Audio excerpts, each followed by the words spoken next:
Today, we're going to take this folder from Officeworks, add some cardstock to create this scrap vinyl storage system. So, let's make this. We're going to use two mats today because we're using cardstock and we're using vinyl. So we're going to use a light grip mat and a standard grip mat. Then we're going to use a display book. Now I got this one from Officeworks. I really like them because they've got a really nice thick sleeve inside. So it's an Otto brand. And then I've got my multitude of scrap vinyl pieces. Now, I've already got them in a folder, you can see, but I'm actually going to, it's a little bit tricky to try and get through all of them. So I'm going to create a new system so that it's easier for me to use that folder, the new pink one. And then I've just got some cardstock. This is going to help with our tab creation. So those are the materials that we need. It's not a big project. Really, all you probably need to buy is a folder. Today, our project is completely done in Design Space. So I'm going to start by creating a new project. And then I'm getting two shapes. We're going to make the tab shapes first. So I'm starting with a square with the sharp edges. And I'm going to make sure I click on that unlock image at the top near the shape sizes. And then I'm changing the first shape, the square, to 3 centimeters high to 1 centimeter wide. And then I'm doing the same, but this time I'm using the rounded edge rectangle. And I am doing a 4 centimeter high one and a 1.5 centimeter width shape. So now that I've got both of those, I'm just going to zoom in a little bit because what I want to do is put the sharp-edged rectangle right up against the rounded edge rectangle to then unite them. Now, before I do that, I want to make sure I align them. So I'm going to go up to the top and click on Align and click on Center vertically. Once I've done that, then I'm just going to zoom in a little bit more just to make sure that I really do have them sitting on top of each other. I don't want them overlapping too much, but I need them to overlap at least by, I think, 1 millimeter. Then I'm going to highlight all of them and I'm going to go down to Combine and Unite. And when you do that, what you are looking for is for the line between the two shapes to disappear. You can see there that it hasn't. So that means I need to undo Unite. So you go back down to Combine and undo Unite and then click on, I've just clicked on the rounded cornered shape and I've just clicked on it and then using my cursor, I've just hit it once to the left and then I've done a Unite and done that again. Now that we've done the cardstock tab, now we're going to do the vinyl component of the tab. So this time, I just need it to be the shape of the rounded edge rectangle. So I'm going to go into Shapes, and I'm going to click on the rounded edge rectangle.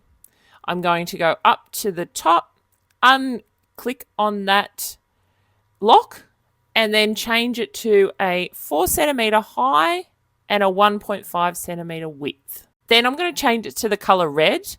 Now, in the end, I'm going to revert them all back to the same color because I'm going to put them all on the same mat. But just for the moment, so that I know that I've got all of the colors I need, I'm going to change each one to a separate color. So I'm going to start with red. Then I'm clicked on text and I've typed red because that's going to be my first color. Then what I want to do is change the font style. Now you can do this in a number of different ways. If you've got a font already in your system, you just click on System and you find the font. I'm choosing Advertising Script. I got that font from 101fonts.com.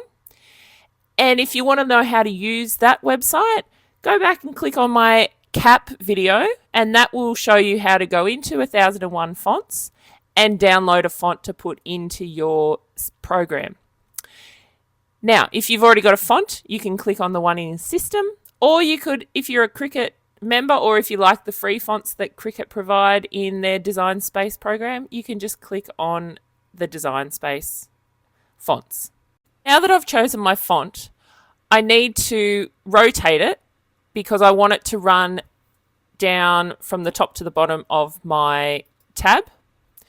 So I go to the rotate option at the top there, but you've got to be really good at your angles. So you can see here I'm having a bit of difficulty trying to get my rotation right. The reason I like to use that number component is because even though when you move it manually it says 270, it's actually, when you have a look at the number, it's 270 point something, and sometimes that can make it look a little bit off. So make sure that you are checking that number at the top in that rotate section. Now that you've got it at the right angle, now you need to just resize your text to make sure it fits inside that red box that we've created. Now, some of them are going to be a lot shorter than the tab, and some of them are going to fit quite nicely, but you need to make it a bit less than 1.5 centimeters so that when you put your vinyl down, you've got a little bit of a gap. It just makes it look a little bit better. And then I'm going to highlight both the text and the tab, and I'm going to center it vertically. So that means it's going to be right in the middle there. Again, this is going to just for your purposes now in terms of designing, because when you cut it out, you're going to have to place that in the center on your own anyway. Right, so now I'm about to speed this up because I'm going to go through and I'm going to now change the text of each of my colors. So you can see there that now I'm moving on to pink, and I've typed pink over the top of the red. And I've been able to make it bigger because the red had a big swoop underneath the R, whereas the pink is kind of like a one height text. So I've made it bigger. I've re-centered it with the tab, and I'm just changing the color to pink. And then I'm going to highlight the whole of the pink one, hit duplicate, and I'm going to change the color of that. Now you'll notice with some of them, I'm changing the font color to white. It'll just depend on you, your design, and how you want it to look. So I'll find that, let's say with the silver one, if I put white over the top of the silver, the word won't pop out. So that's why I'm going to change some of those fonts to white and leave some of them in black. So I'm just going to speed it up now so you can see what they all turn out like.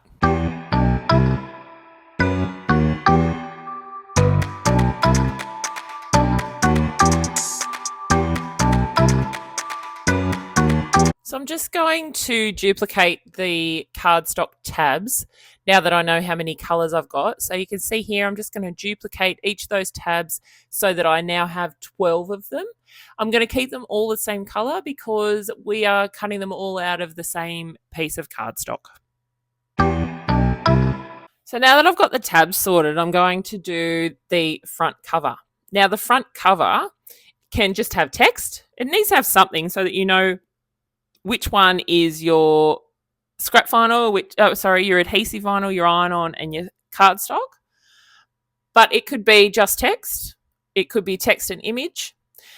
But I'm going to start with just text. So I've gone and created a square to represent the size that I can use for the folder. So I've got a 22 by 18 centimeter rectangle. And I'm going to start with the advertising script and see how I go first. Since it gives a bit of continuity, I've got the advertising script on the tabs, and so I just want to see how that is going to look. So I'm just going to play around with that and see how we go. So just on its own, it's pretty boring. So I'm going to go in and click on images on the left. And then I'm just going to make sure that I've clicked on free because I'm not a Cricut member and I don't really want to pay for an image in this situation. And then I'm just going to have a bit of a scroll. Now you could do this in Canva. Same with the text and the font. You can do this in Canva, or you could download like we have in some of our other clips, like last week's plant markers where I got the tomato from Google Images.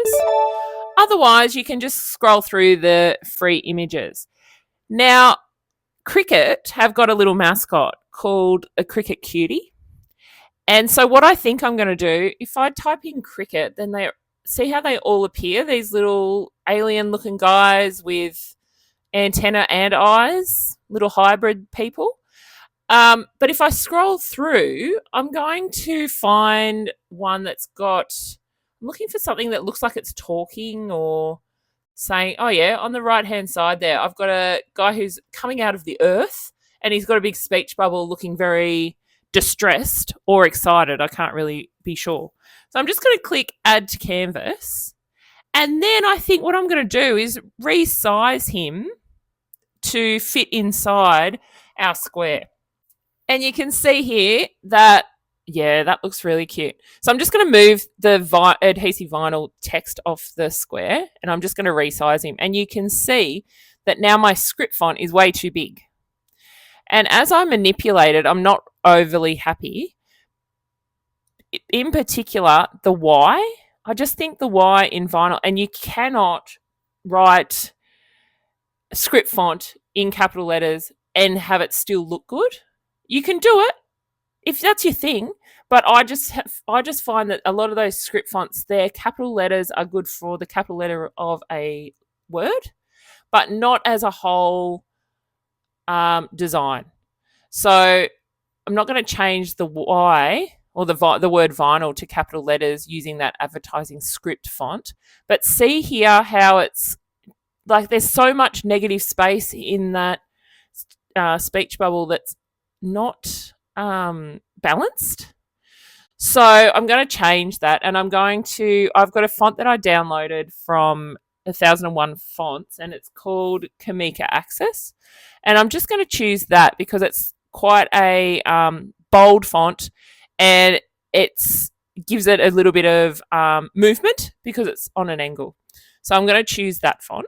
You can see while I'm scrolling through here, though, you can actually move your font window to the left or over to the right, depending on where your text is on your Design Space canvas. But if you click on it, you can along the top there, you can move it just like any other window. Even if you've got a Mac or even a Windows computer, if you click along the top section, you can actually click and drag windows around your screen. You can do the same thing here, and it's really helpful, particularly on designs like this, where to start off with, you probably noticed I was closing the window each time just because I was just having a little brain fade. But now that I have moved it over, I can click on each font that I have in my system and it changes it, and I can see whether or not I like it. So I've chosen my Kamika Access, and now that I see it, I think what I'm going to do is actually keep the advertising script as the word vinyl and have that adhesive. So it's that combination of a strong, bold font and a script font together. And I think that's where I'm going to stick with it. And I think I like it because it allows me to move that vinyl over and it doesn't appear that speech bubble is way too blank. So now I'm going to highlight the whole thing. So the little Cricut Cutie plus my text. And then I want to go down the bottom, click on Combine, and then click on Unite. And then I am going to go ahead and create an offset. Now, the reason I want to do an offset, I just find that putting an offset behind an image like this one, which is a lot of lines, just makes it pop out a little bit more. It just gives it a bit more life. So I've just gone up to offset and I've created a 0.3 or 0.4 offset. And then I've gone down to contour and I have gotten rid of all of the hide all contours. And you can see there I've got two little rocks on the bottom left-hand side. Both of them disappeared. So if something disappears when you're hiding your contour, and you want it to reappear, make sure that when you go back into that contour bit and you can just click on the parts that you want to appear again. And so you can see now that my two little rocks down on the left-hand side have reappeared. All right, so I'm just going to do a little bit of a color change on my little critter. You don't have to do this, but it is a good idea just for your own design brain, but also just to make sure that they're on separate mats, because you're going to be using two different colors for your image. And I'm not sure, based on the fact that it's a 22 by 18 centimeter square, I don't think they're going to fit on the one mat, unless you've got one of the long ones, which is fine. You can keep it on one mat, but otherwise they're going to be on two separate mats anyway. So you can do them in two separate colors. Then I'm going to make sure I'm going to click on save, because it's we've done a bit of work here. So I'm going to call it Scrap Vinyl Organizer, and then I'm going to click on save. Now, before I hit make, you're going to see that I've changed the colors of all of the tabs, because if I hit make now, I'm going to end up with 12 different mats. But considering that they're only these tiny little pieces that are 4 centimeters by 1.5 centimeters, I want them all to be able to fit on one mat. So instead of going through and changing each of them when we hit the make section, I'm just going to change all the colors now. So I'm just going to make them all yellow, and I'm going to make the whole thing yellow. So that is the text, and that is also the vinyl color. Okay? Because, as I said before, we're using such a small amount of vinyl that we can now put the white text, the white vinyl down for the white text. We can put the black vinyl down for the black text, as well as all of the different colors. They'll all go on one mat to cut. Now that we've hit make, you can see we've got 4 different mats available to us. So there's one for the cardstock for the tabs. We've got one for the offset. We've got one for our little Cricut cutie. And then we've got all of our vinyl tabs and all of our vinyl text. Now, this is where your manipulation is, your arrangement, I guess, rather than manipulation, is really important. So what you need to do is move them around based on what vinyl you have and the size of the vinyl you have. So what I have done while I was planning this is, first of all, I'm moving the text. So I'm having one line of black text, so that's going to be my top line, which says the white and the silver, etc. And then on the bottom, I've got all my black text. So my my white text, which will have the black and the red and things like that. And then I'm sitting at my desk with my computer, and then all of my scrap vinyl, to match all of my different colors, I am matching them as I put the vinyl down. So you'll see that my tabs will move, and I'm moving them based on the size of the vinyl I have in front of me. This will take you a little bit of time, but essentially what you need to do is do that now so that your planning is perfect, and when you put it through the machine will cut it in the exact right spots.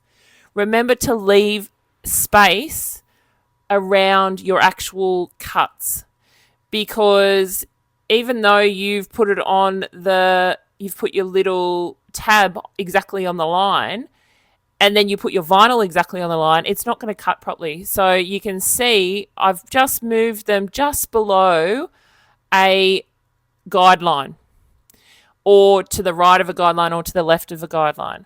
And then my vinyl is going to sit exactly on each of those guidelines. And then that way, when it cuts, it's going to cut around, leaving a little bit of space around each of them, but it's going to make sure that I'm not having any issues in my cutting.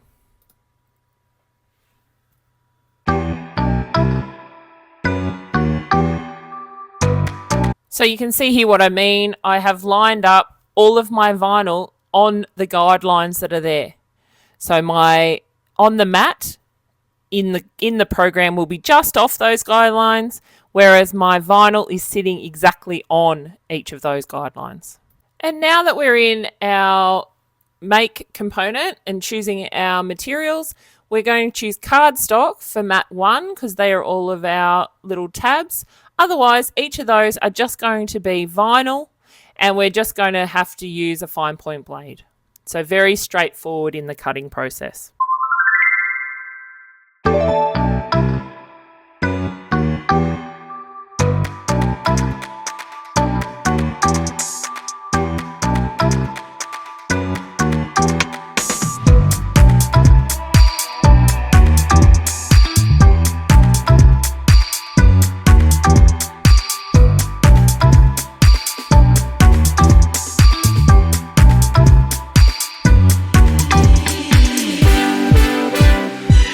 So we're going to start by weeding the black text. Now we're going to do our weeding both with our white text and with our black text using the reverse weeding method like we did last week with our plant markers. So I'm starting by just getting rid of all of the little components inside some of these letters. So inside the D or inside the O's and the E's. And I just want to get rid of those first before we then put our transfer tape down. Now that I've done that, I've got all of the tabs that I need to put the black text onto, and I've got some transfer tape. So I'm going to start with the silver. So I've got a little piece of transfer tape that's big enough to go over the text and over the tab. And I'm just going to put that transfer tape on top of the silver. Now you'll notice that the silver hasn't been fully weeded yet. This is mainly because these are very small pieces of text, and I want all of the components of that to remain on my transfer tape. Now if I was to weed that, I think because of the quality of the transfer tape, I wouldn't have that much of a problem.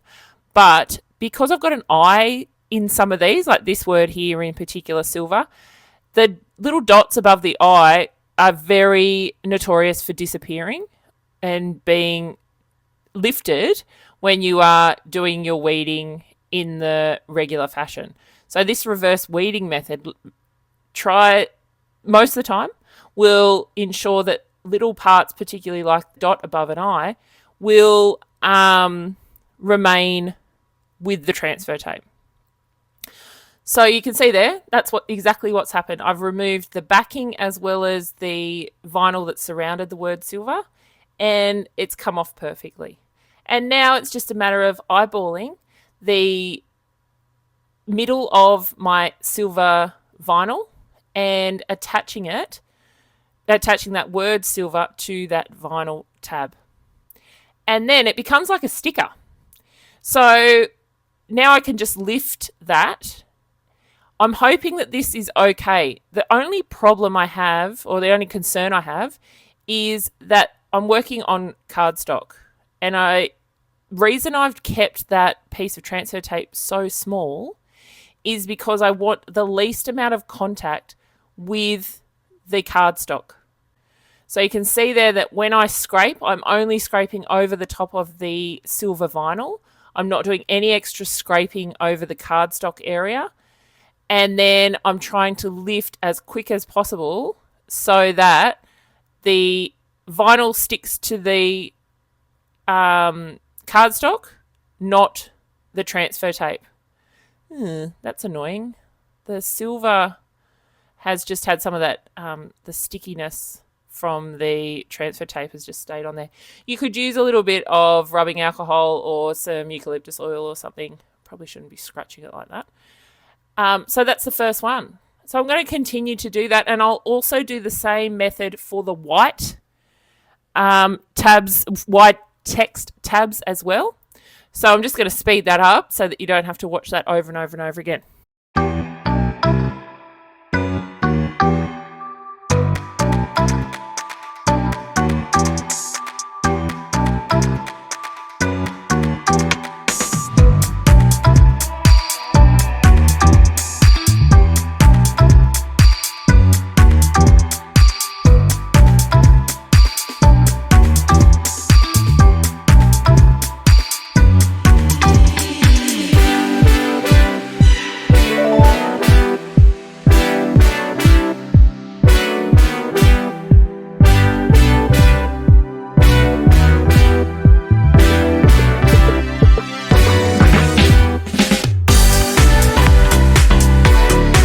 So the last weeding slash building that we need to do before we can actually put all of this together in our folder is to weed the front image. So I'm not going to do a reverse weed on this because it's quite a large image. Well, it's actually a very large image. So those shapes are really quite huge. The only thing I do is I always try to take the internal shapes out first when I do these bigger images. The reason I do that is so that I know I haven't done it in the wrong way. So I want to make sure that I'm not lifting lines that I need. So you'll see there that I started with the rocks, and then I'm going to go into the body, and I'm going to continue that process removing the inside, and then I'll do the outside. So I'm going to do the lined component, and then I'm going to do the offset.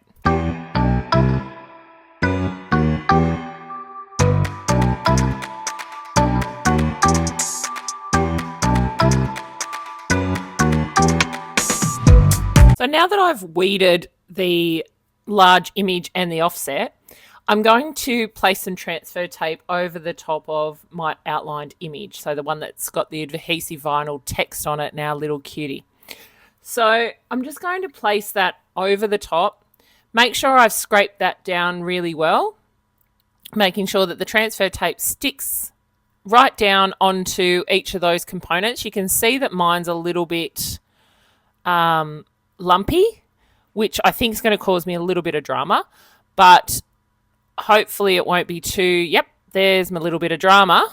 My V hasn't, has ripped there, but you can, if you just go back, you can fix that. So I've just fixed it and I've scraped it back down, and yeah, so the V looks normal now. So just make sure that you have attached that transfer tape properly and that you are lifting with some patience. Again, not the most patient crafter, but just with a little bit of patience. And sometimes you just got to move your transfer tape, move the way you're peeling the transfer tape off. So now I've just put a little bit of baking paper down, and you can see that it isn't covering the whole image, but it's covering part of it. And this is helping me to line up the first part of the vinyl to start with. And then all I need to do is lift that baking paper up and pull it back. Now you can do this slowly, or you can do this in one fluid motion. I've just moved it out of the way, and then just slowly press it down. Don't let it just all fall, because that's where you're going to get some bubbles. So you can see there that I actually do have a few little bubbles that I've created anyway. I haven't done a great job of this one, which I'm really annoyed by. But I think once I get it onto the folder, it'll be fine. But just use that scraper, and essentially what you've done is you've created a layered sticker. So you could pass this on to someone and send it in the mail, and they could put it on their little design that they want it to go on, or a folder. It's fairly well lined up. You can see some of the rocks there aren't completely in the middle of the design of the offset, but it's okay. Now I'm just using a little bit of Isocol on my folder. This is just to make sure that it is clean, it is free of any dust, free of fingerprints. You can see it nearly dries immediately, and it's doing a really good job of cleaning it up there. So make sure you do that. You should do that on any of your projects that are a smooth surface. So acrylics, wood, obviously you don't have to because it's already got a rough backing on it. But anything acrylic, anything plastic, you should just do a little wipe of some Isocol, which is rubbing alcohol that I got from Coles. All right, so now I'm just going to do a final scrape, and then I'm lifting the backing. So you can see that that's why you need to do that extra scrape, because some of that's just lifting a little bit as I go. Now we're pulling the backing away from the offset, and our sticker is still intact. And then we just need to carefully place that down. Again, just eyeballing here. But if you are someone who wants to measure that, absolutely go ahead and measure. It's probably better for you if you measure it. But yeah, so make sure you go right down, press with that scraper really well. This plastic cover is pretty good at holding the vinyl, but it's because it's got that really fine grainy texture. I've found that some display books, they will lift. So just make sure that you're doing it slowly and evenly, pushing it down as well as you can, and then very gently lifting that transfer tape. Oh, it's looking so cute, although it has had a few little bubbles. I wonder if the wet method would have worked on this. Oh, well. Anyone who knows, let us know in the comments below. But yeah, look, I think it's really good. That's so cute. And I love the colouring that I've got there. Now I'm keeping that transfer tape for the next one. So just replace the backing and keep it to the side. You can use your transfer tape over and over again. So there's a few little bubbles, but not too bad considering I think I did this quite late on a Saturday night. And also considering the size of the sticker, because the bigger the sticker, the harder it is to keep it without any blemishes or any issues. But isn't that cute? I actually really like it. So now let's move on to putting the tabs on the inside. Now I've got a little bit of double-sided sticky tape that I'm going to use. Now you could use glue tape as well. I thought about trying that, but I decided that I would kind of just leave that alone and maybe just stick with the double-sided tape. But if glue tape's all you've got, have a go. I mean, what's the worst that can happen, that you have to then go out and buy a little bit of double-sided tape if it doesn't work? But it's not going to ruin it if you put the glue tape on there. So I'm putting the transfer tape at the front, and I didn't make a tab for that because, I don't know, I just didn't have a colour. That's really honestly the reason. And I just thought, well, do you really need it at the beginning? So here's my double-sided tape. I got that from Officeworks. I don't know, $5 or $6. Double-sided tape, weirdly, is more expensive than regular tape. Then all I'm going to do is just grab a little piece of double-sided tape, and I'm going to put it on the back of the little tab that we created. Not on the back of the one that has the words on it and the vinyl, just on the little bit. Now you're going to need to use scissors here to trim it up, because otherwise it's going to start sticking to the sleeve in front. But it's not a lot of tape that you've got to cut away. So you're just going to cut a little bit of that tape away. And as I found as I went through that I was getting a little bit better at picking the size of the tape that I needed for that little piece. And then I'm just going to stick it with the word white coming out the side, just like a little tab, and making sure that I'm going to start by lining it up the top. Now, as you keep going through, it's a little bit harder to line them up properly through each of the sleeves. But the first one, perfect, right? And I think that looks pretty darn cute. So let's see how we go. We're going to do the black next. Oh. So we'll do the same thing with the black. And when you're putting it down, this is where it gets a little bit tricky, and if depends on how pedantic you are about your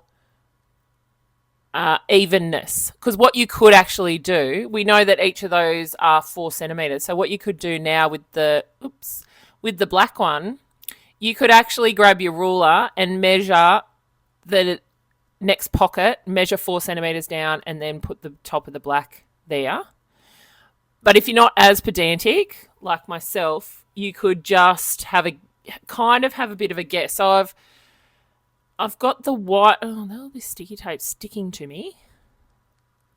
Double-sided sticky tape, devil and angel all at the same time. So you can see there that I just kind of did a little bit of a quick measurement before I stuck it down. And it's pretty close. Let's be honest, that's pretty close. But you could, if you wanted to, actually use a ruler.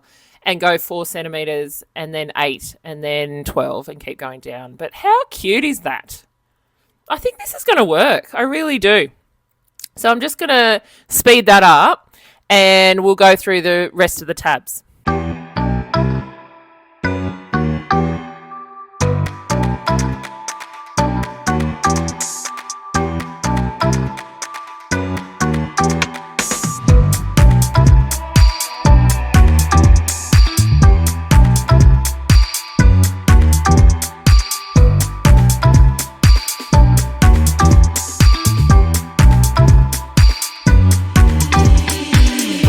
So now that all the tabs are on, it's just a matter of filling up all of these sleeves. So I've got all of my white and black, that's easy. When you start getting down, particularly to the blues and greens, it can be a little bit tricky to decide which is a blue and which is a green and which is in the middle.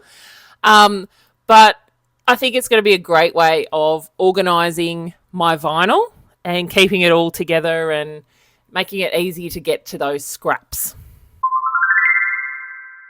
Well, how cool is this? I have been thinking about doing this for, I reckon, about 6 months at least. And I wasn't sure if I was going to be able to pull it off, but I think I have. It wasn't as hard as I thought it was going to be. It's a really good project for using up your scrap vinyl, obviously, and it's a great organisational tool. But I think it's also really good if you're trying to get your head around using Design Space, particularly when it comes to trying to unite shapes. It's a great project for beginners and those of us who have been using our Cricuts for a bit of time. So I can't wait to see you next week. I think I'm going to have organisation of vinyl part 2 coming up next week. So make sure you're here for that. Thanks for watching. Please don't forget, you can always jump on my Instagram, head over to my Etsy store, or even check out the videos YouTube recommends for you down below.